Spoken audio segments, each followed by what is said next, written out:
छोरी भएर जन्मिनु कसैको खुसीको खबर बनेन, बरु एउटा गल्ती जस्तै लेखियो। भाग्यको पानामा आमा बुवाको मनमा छोरा थियो, तर काखमा म आए। सायद त्यसैले मेरो जन्मसँगै मौनता जन्मियो। छोरी जन्मिँदा आँगन सुनसान भयो, न लड्डु बारियो, न उत्सवको आवाज उठ्यो। छोरीहरू गन्दै गयो, 6-7 पुग्दा पनि खुसी आएन।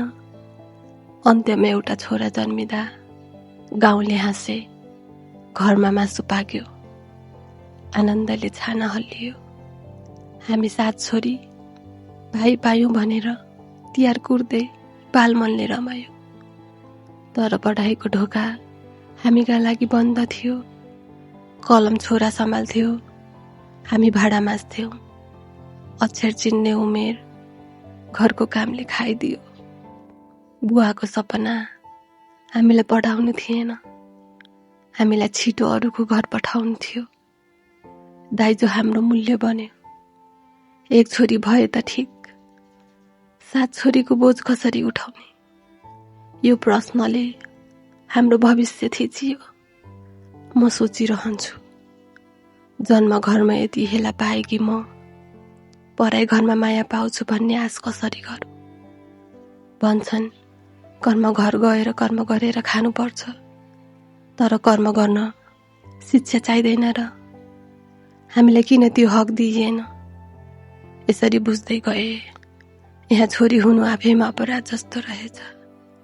छोरीको आँसु कसैले कमजोरी ठान्छ, तर त्यो आँसुमा सयौं सपनाको सब बगिरहेको हुन्छ। हामी हाँस्न सिकाइयौँ, रुन नपाउने शर्तमा। हामी सहनशील बनाइयौँ, प्रश्न नगर्ने शपथमा। छोरीको मौनतालाई संस्कार बनियो, तर त्यो मौनता दबिएको चिच्याहाट थियो। सायद यही अर्थमा म भन्छु, छोरी भएर जन्मिनु पाप ठानियो। छोरीको दोष यही ठहरियो। जन्मिनु नै गल्ती, मौन बस्नु नै संस्कार।